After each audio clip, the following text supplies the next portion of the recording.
So tonight we're talking about Plant It Well. This is a program presented to you by Kalamazoo Conservation District in cooperation with Relief Michigan, who are wonderful people who are trying very hard to beautify and aerify, oxygenate the whole world.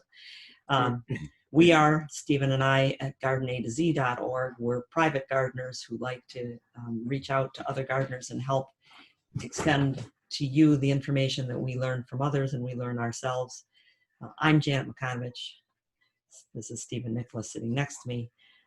This is our material that we're showing you, so if you want to reuse it for a group, which we'd like you to be able to do, please let us know that you're going to reuse it so we know once you have to give me back control, Steve. Oops. There we go. You just contact us at gardenatozz.org, and that way we will know how it's been used. We are going to talk about planting it well in 4 chapters tonight. First, selecting the best tree or shrub. Then how to plant it well, then when the roots are wrong, what you see, what you do in fixes and telltales. So we'll go through those here. That's me. That's her. She has the longer hair and suspenders. I have the longer beard. And no suspenders right there. And we've been gardening professionally for 40 years this year. We've also been writing professionally for about 37 years. Because we have a background in education and like to do that in our off season rather than push snow around. I'm off and out with gardening tools and a camera. And Steve does most of the photography for the things that we do. And Janet does most of the writing. Most of the words. So what you're looking at is an accumulation of 40 years of recording of what we've seen and talked to people about.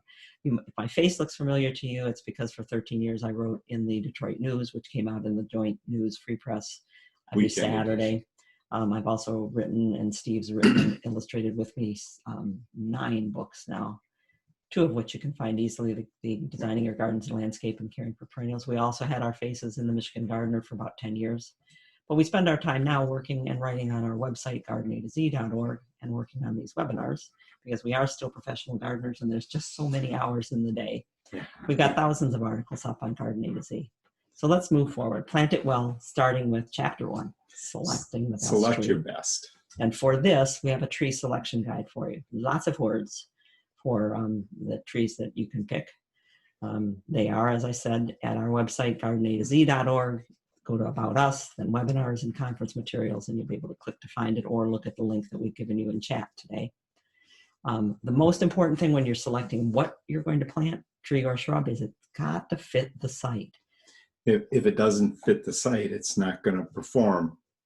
No impractical care required. Nothing unusual. No, it doesn't require yearly pruning to stay in place, stay at the size you envision. It's not going to be a community tree when you do that. They have to be able to go for longer periods of time than every year to have things done to them. And you need to make sure that the right size is available that fits whatever budget you've got. It might be your personal tree, but it might be like us. We work with our township library, and right now we've got 7 trees for the parking lot ordered, and we had a budget. So which trees we got and how big they were made a big difference. And the last thing we think about is what features people are going to enjoy. Not because that's not important, but because I don't want to think about, oh, what people would really love a black gum here because it's such nice color in the fall. But it's a dry site that black gum won't grow at. So I always go in that order. And it starts with the site. Soil and drainage. Yeah. The soil is so important. These are roots from different trees. There's 2 shrubs in there too, but these are roots from different trees. We lost our notes. Yeah, we know some of them. Yeah, we know for sure which ones some of them are. I can tell you which one is burning bush right there in the middle, lowest one in the center. I can tell you the maple tree is on the right-hand side. And the pretty sure this is yellow. No. That's a spruce. Spruce, okay. Yeah. See.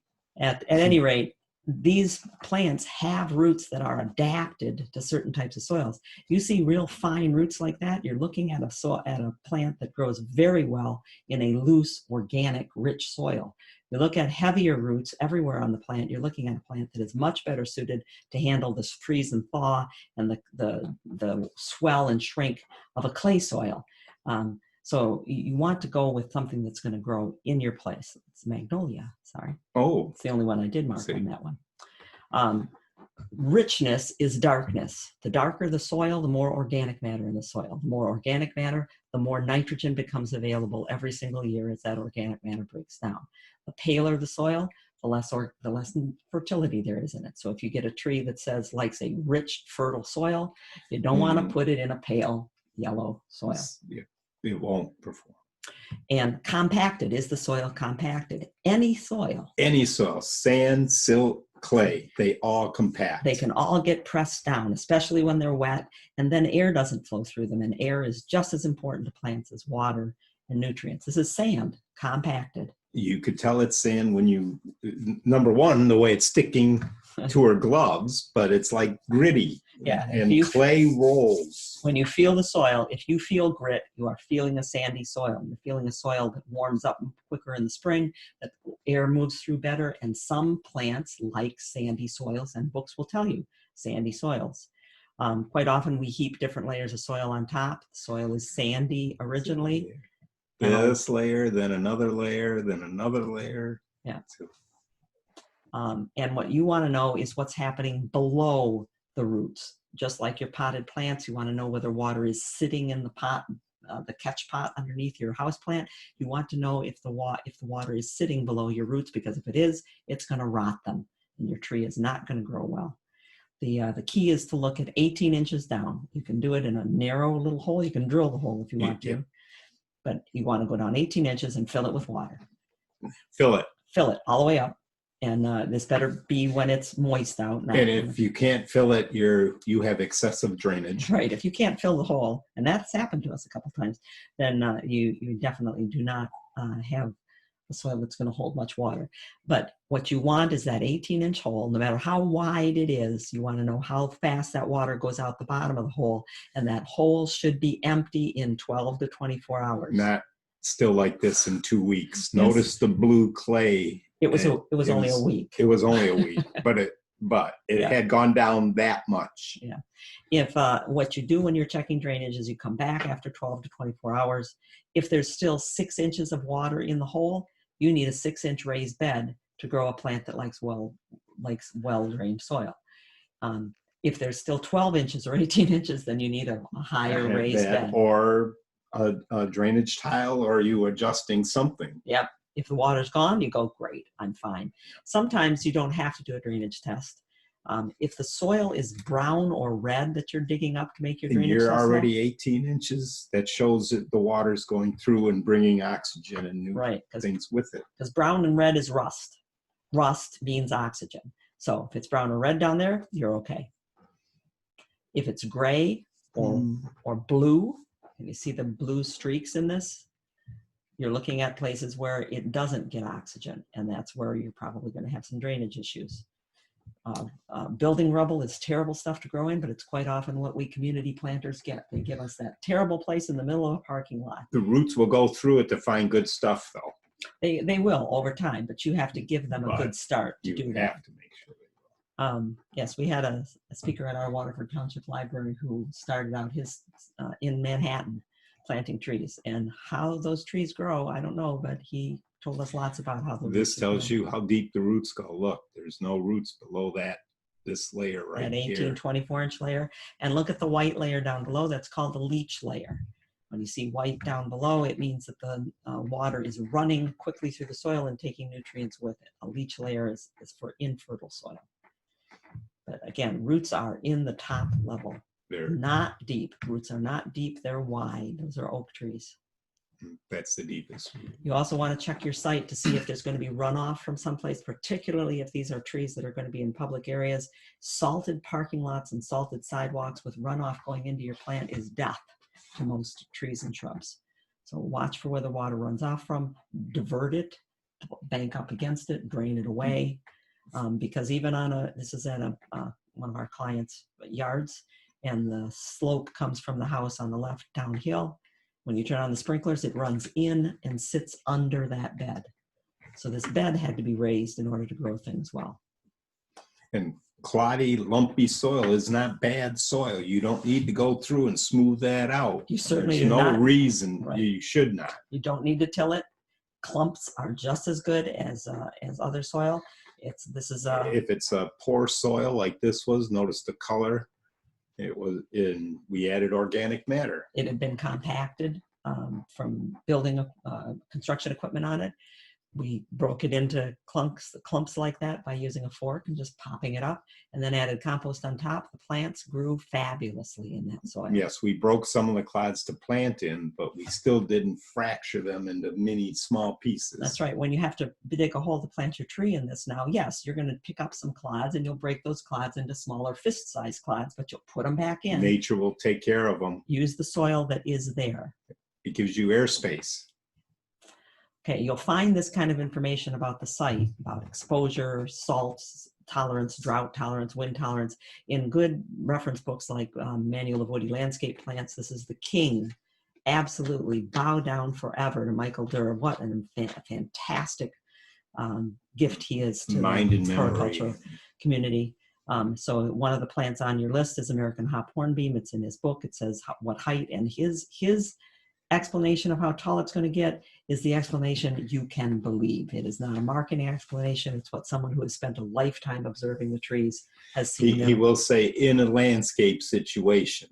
Right. You know, that's what he's usually saying for this. Whereas if you notice, the national champion there is 74 by 111. So yeah, it gets much bigger than 25 to 4, you know. And he'll tell you how fast it grows, 10 to 15 feet over 15 years, what kind of places it can grow, culture-wise, dry, gravelly, rocky, what it's good for, handsome, lawn, streets. Another book that's excellent and is difficult to find because it's out of print, but get them. Native Trees, Shrubs, and Vines for Urban and Rural America. Gary Heitschuh is another angel to us in the gardening community. His book shows us the tree in its real aspect. Shape. This is the way it should look. Shows where it occurs naturally, where it's native. It's where it's shaded. In North America. And gives you information besides on that page on charts like this that tells you the most suitable habitat for things like red maple, Acer rubrum, Amelanchier, canadensis. Where it likes it in the land, flood, shade. Tells you mesic means sometimes wet, sometimes dry, intolerant of flood, shade tolerance, whether it's very intolerant or tolerant of shade, for instance. Whether it can handle certain pollution. Right, things like car exhaust, sulfur dioxide, salt. So these are excellent books to have that can help you put things on a site. To use something online, there's an excellent reference that the Morton Arboretum has put together. And there may be some other ones, but I would trust .edu and arboretums. Yep, and .axts. Not You're going to sellers. click your clickers here to say where it's going to go, wide, median, narrow, what, parking, lawn, is it under utility lines, how much sun, etc. You're going to fill those things out about your tree. Yeah. And utility let lines. you know you don't put and then it you're going to get a set of trees that you can consider growing in that particular situation. That's at mortonarb.org. That's the Morton Arboretum west of Chicago. Gary Watson, one of our heroes, is as a writer and researcher, is long been associated with the Morton Arboretum. Excellent work on plants. Yeah. Looking at impractical care, that's where you look for information like this that says, for instance, that this plant needs to be pruned or doesn't need to be pruned or can be left alone. You get yourself into situations with smoke trees that if they are pruned, go wild. Once cut, a smoke tree becomes a smoke bush no matter what you do to it. It's not something that you want to put out there and let the public just whack away at because it becomes unmanageable. Bald cypress needs a big area, and doesn't need to have its lower branches taken off by yohos. Metasequoias. If you're going to take off dawn redwoods, you're going to take off their lower branches. Better do it when they're little. Little, because trying to reach into an armpit tree to keep that branch and to keep it cut nice. Yeah, and they are good street trees. They're in New York City, the right size. We're making a strong plea to you and to everyone right now. Everyone. Plant small. Smaller is better. This is from Gary Watson's book. We've written the same thing in articles. This is a tree on the left that was planted at 5 inches. The trunk was 5 inches in diameter. On the left. On the right. On the right. Planted was planted at 4 inches in diameter. The one on the left was planted at 1 inch in diameter. You can see the circle. And this is 5 years later. And who's winning? And this is time after time after time. This is what you're going to see and find, is that your smaller tree or shrub is going to grow incrementally faster, and it's going to beat, within 4 or 5 years, it will beat the tree of the same kind of a larger size, and it will stay ahead. You see the growth ring at 5 years. This one is close, but it's not near. Yeah. I mean, this one is still significantly bigger. We've written about the same thing based on trees that we've planted and watched, and show you what happens. Then we get into enjoyable features like, oh God, the flowers on Serviceberry can be so And the gorgeous, color and on color. sugar maples. And we're close to time, Steve. Yeah, people love color, but do think about diversity. If you are planting for your neighborhood, for your community, for a park, even if you're planting for yourself, think about diversity. In our cities, we are in big trouble lately. Actually, we've been in big trouble since the elms started to go. Since the chestnuts went. Oh yeah. And then the locusts. We lost the chestnuts. chestnuts to a blight. There are no American chestnuts to speak of anymore. We lost locusts to a fungal blight. Then we lost the elms to a fungal blight carried by beetles. Now we've lost the ash borer to a borer insect. And what we've come out with is cities that are heavily leaning toward one species of tree is the majority of the trees planted in that city. And that is a recipe for the next disaster. Think about it. So, you don't want all red maples in a row. Yeah, we know this looks pretty, so put 4 red maples in a row and then switch to a different plant entirely, switch to tulip trees. Or if you're doing 4, do 3, do fall color, do different ones. And as much as we love maples, sugar maple on the left, red maple on the right, too many maples right now. Go for other. Serviceberry has great fall color. Black gum has great fall color. Ginkgos have. It might not last long, but it has wonderful fall color. Right. For people who rake leaves, ginkgos are great because they drop their leaves in 1 day. They're done. They don't drop their leaves over 3 weeks, and they're great family trees, aren't they? And if you want to know whether your tree that you're considering planting is related to others that are nearby, a great place to go is to go to plants.usda.gov. That's our Department of Agriculture's plant site. What it's going to do when you go there, if you click the classification tab, see up there, it's classification. So I've put in Cephalanthus occidentalis. That's buttonbush. Great native shrub. Ignore her. Ignore that dog that is trying to blackmail us and extort a peanut butter bone out of us. Yes. I've put in common buttonbush and then clicked on search, clicked on classification, and it tells me what family it's in. So I can then click on that family and it will list for me all the other things that are in the family. So the rule of thumb is, I guess that was on the back page. Yeah. The rule of thumb is no more than 10% of your trees from the same genus. That means no more than 10% of your trees in an area are maples. They're all, whether it's a Norway maple, 10% one species. Yeah. 20% in one genus, which would be all maples. So now if I've got a bunch of sugar maples, I don't want to start adding Norway maples in there. And 30% should be from different families, no more than 30% in a family. So take a look. And that means that when we get the next blight or insect, go ahead. When you get the next blight or insect, you're not going to lose whole swaths of plants because quite often the genus and the family share problems. Okay, so on the handout that you can download, note-taking outline, you can download our trees sorted by where they belong.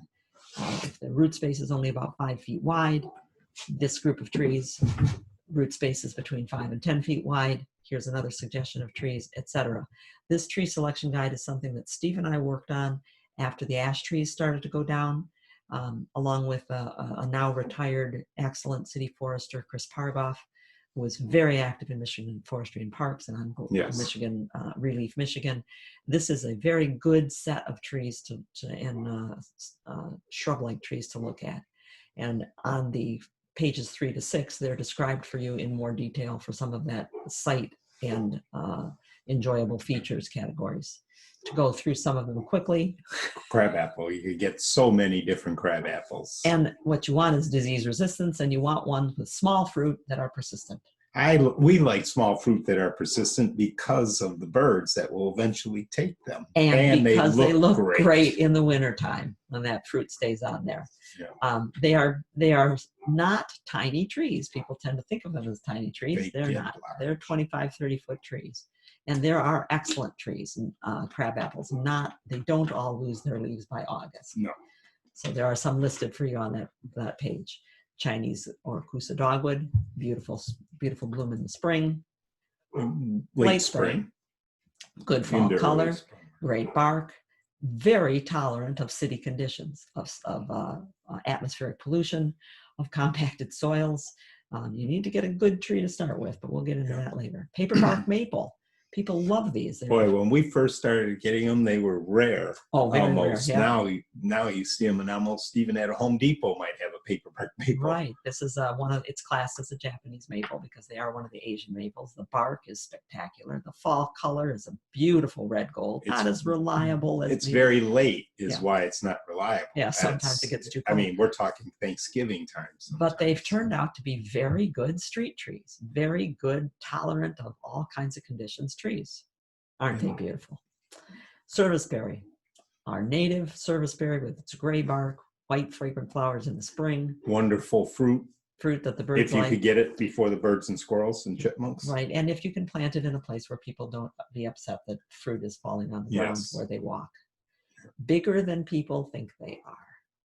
Aren't they gorgeous? For bigger root space, golden rain tree, which has the notable quality of blooming in late summer, in July, which people really like. We found one species, September. It's called September, which blooms in August. Late August. Yeah. But they're fast growing workhorse trees. Hop hornbeam, one of our native workhorse trees, with a beautiful bark. Musclewood. People notice this bark. There's other ones that. Capsura has a pyramidal shape when it's young. Fast growing tree. That's early spring color. Spring color, leaves out reddish purple, goes to yellow apricot colored in the fall, and smells spectacular when it goes into fall color. It has a smell of cinnamon, cloves, and people walk around going, "What is that nice smell?" Not realizing it's the tree. Also very good in wet places. You probably better go.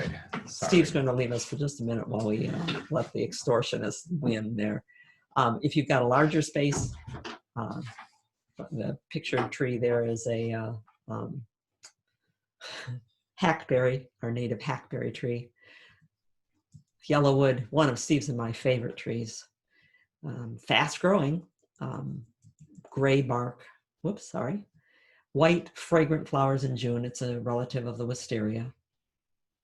Nice fall color, yellow fall color. Zelkovas, broad trees. These were first started planted in great numbers in the 70s when the elms were gone because it provides a nice wide shade from a narrow base.